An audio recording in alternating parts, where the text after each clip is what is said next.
Okay, so this is another video request that I had gotten, and I figured since I'm doing some of these I have to like get stuff together before I can do them. So, and one was a makeup video, and I gotta figure out how I'm gonna do that because it's like an everyday makeup video and I don't do an everyday makeup look. Mine changes like on a daily. But there was like a tag video and stuff like that, but I figured I would hit this one because I just did the bullying video. So I figured I would hit this one as a more serious topic. Yeah. Sorry, my phone's going off in the background. I'm sure you guys can hear it. And I don't know if the Orbeez are going to be flying around tonight or not. They made quite an appearance last time, so we'll see. Anyways, this person said self-harm and how to accept your scars and your story. Okay. Yes, I have struggled with self-harm. I think I started it when I was around 14. I think I was 14. My first thing with self-harm was I actually would sit there in class because I was so anxious and I would scratch at my arm until it bled. And then I went as far as burning my legs with a lighter or a hot pen. Luckily those scars have pretty much healed. The other thing I would do would be cutting.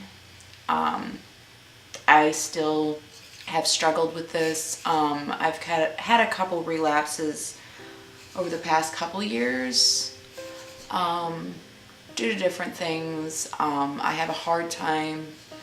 Since I've been on this new medication, I haven't.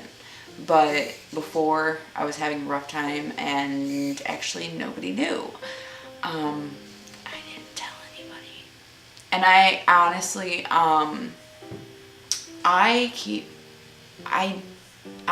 my scars very well hidden. They're in areas where nobody would know because I didn't want anybody to know.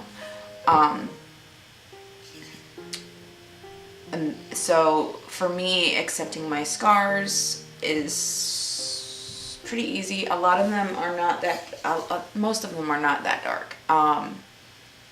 Because I would never cut like super duper deep. I have a few that I cut really, really deep and they faded.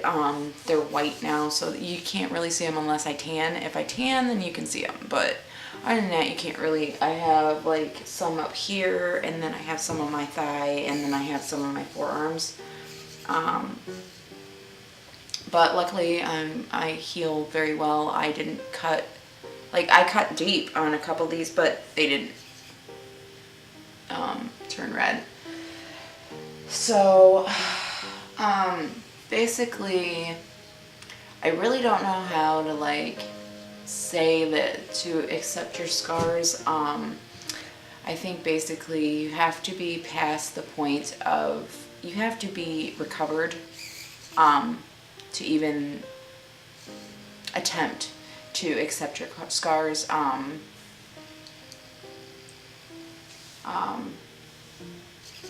believe you have to be recovered.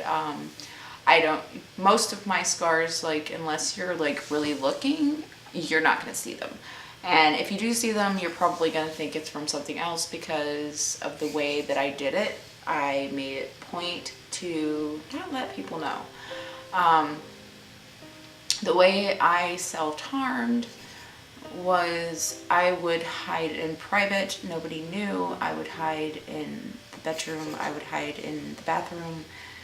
And I always had, a couple times I did it in front of somebody with a knife. But I don't use a knife anymore because I cut really deep once and it scared the crap out of me. So yeah, I haven't anymore.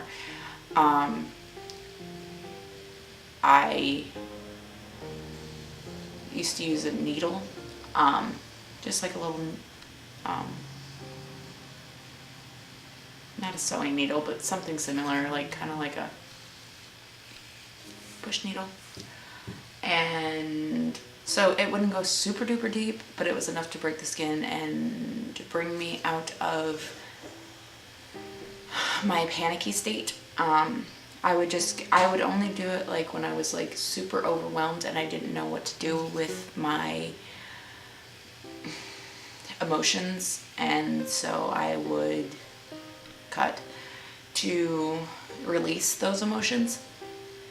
And if you can't tell, this is really hard for me to talk about, because like I said, I'm still, well, like I said, I've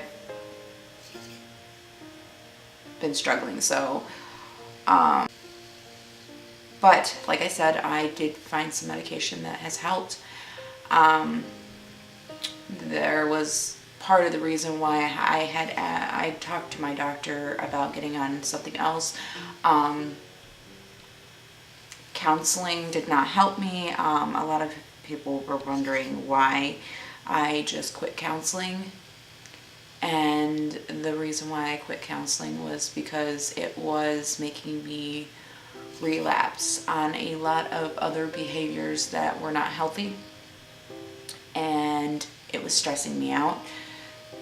And so I decided that taking myself off that medication and stopping counseling was probably my best bet, because I, at that point, had already dealt with my past, had accepted my past, and had moved on, and they were rehashing things, and I didn't want to rehash them. I just wanted to let them go and just try to fix my anxiety.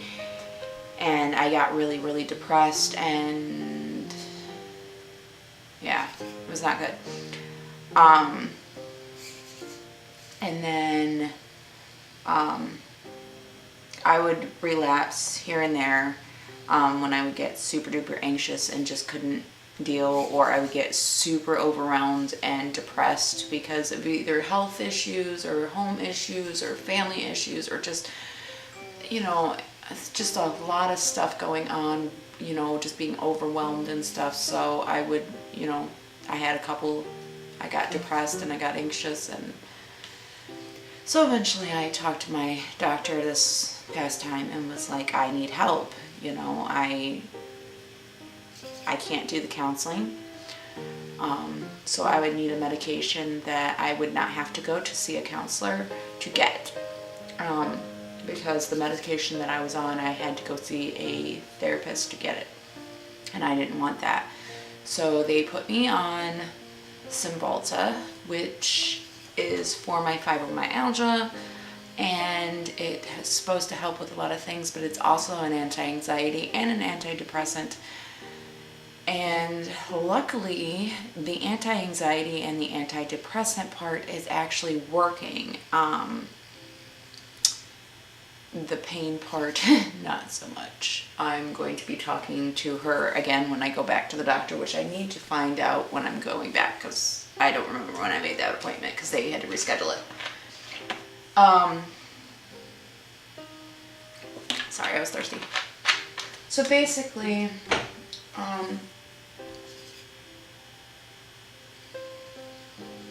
I really don't know how to like tell you guys to accept your scars. I think mostly you have to be comfortable. You have to accept who you are, and you have to accept your past and move on from your past before you can even attempt to accept your scars. There are ways to get past it. Unfortunately, I have relapsed, like I said, so I really don't know. Like I said, my scars are most of the part way, they're hidden. Nobody really points them out. I don't really tell anybody. This past relapse, I didn't tell anybody.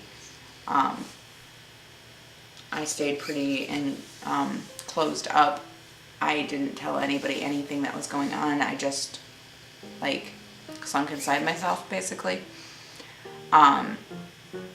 But if you're feeling like you're gonna hurt yourself, and you feel like it's out of control, get help, because honestly there is help for self-harm.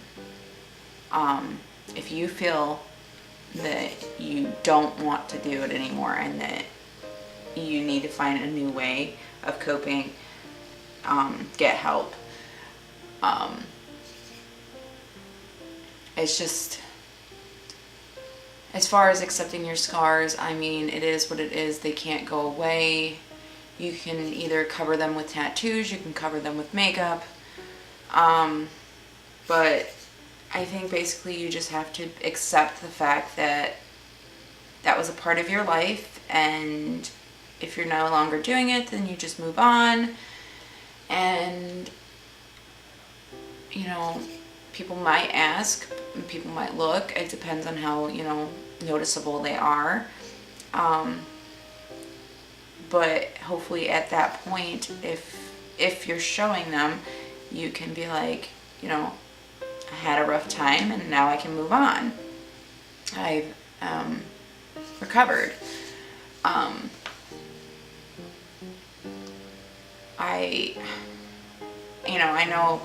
can know a couple people who still actively self-harm, and they don't cover their scars, and they will flat out tell you, I self-harm. To them, there is no other way. But there is, I promise you, you can get through it. Unfortunately, you know, I had a couple rough patches where I did relapse, but before I actually had my first relapse, I was recovered for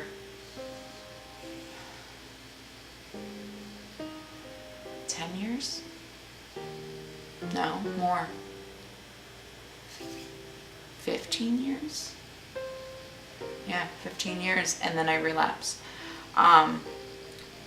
Again, I realized, no, it wasn't that long. It was probably about 10 years.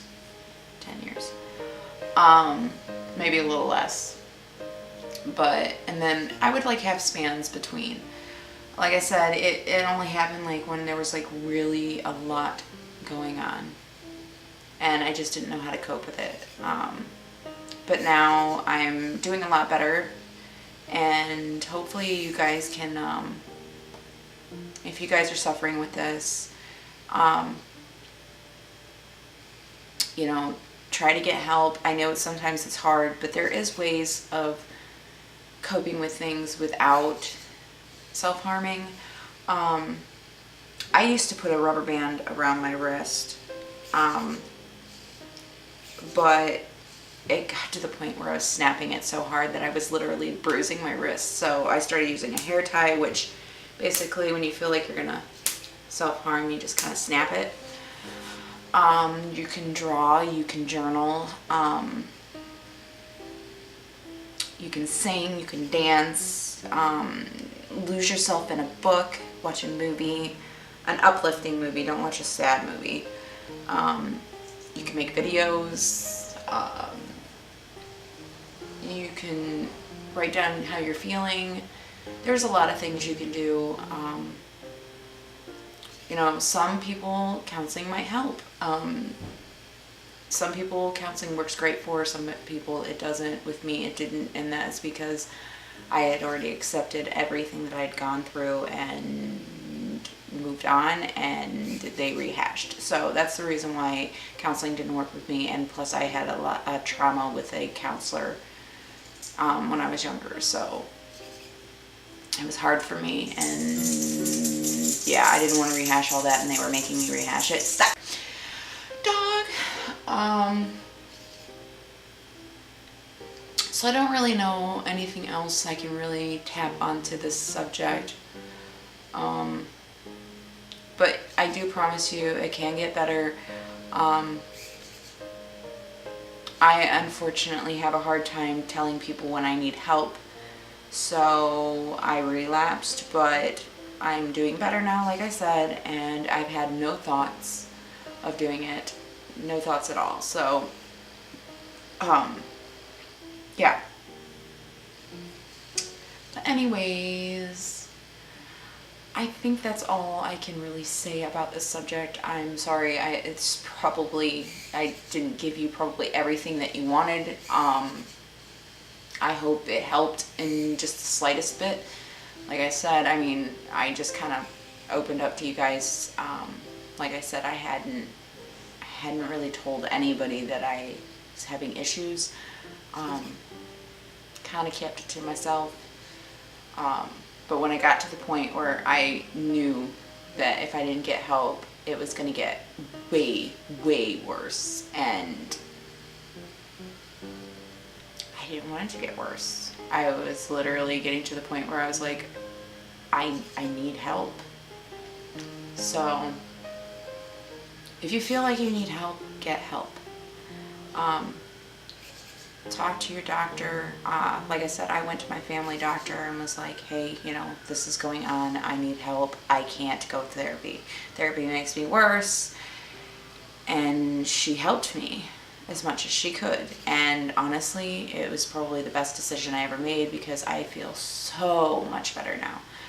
And like I said, I haven't had thoughts. I'm not really going to show you any of my scars because, yeah, I'm just not doing it.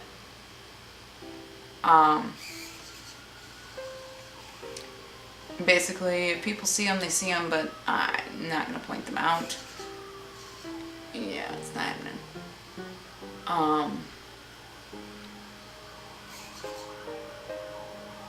Yeah. So anyways, I'm gonna go. And I hope that this could help in a little bit. And like I said, if you guys have any other video ideas or video requests or topics or anything like that, let me know. I will try to film them as much as I can. Hopefully by this summer I will be able to get my office all squared away. I'm gonna call around and price out on dumpsters to get it cleaned out, and then I'm gonna hopefully be able to paint and set up. I still have to get my futon. I have not been able to afford that yet because that's like almost $200. And I have to get my lighting, which I can't tell you how much that is, but it's on my Amazon wish list. I have it marked on my Amazon wish list. I don't know how much that is. I have a desk though, and I just need lighting and maybe some shelves. And I have to figure out what I'm going to do about painting because I want to paint and make kind of like a backdrop. I do have a backdrop though that I can use temporarily until I can paint. So if I can get my lighting and my futon before then I can just use that backdrop until I can paint. So yeah. But anyways, I'm gonna go, and I'm sorry if this didn't give you everything that you might have needed out of this video. It was just a little uncomfortable for me to talk about because I'm still fresh into recovery again from relapsing. So it's a little bit more difficult for me to talk about, but I figured since I had already tackled the bullying situation, which can lead to self-harm, I figured I would go ahead and tap on that. But yes, bullying was part of the reason why I started. It was between bullying and home life problems, so that's what started it. And that was my way of dealing with it. So there was other self-harming things that I used to do, but I'm not going to get into that.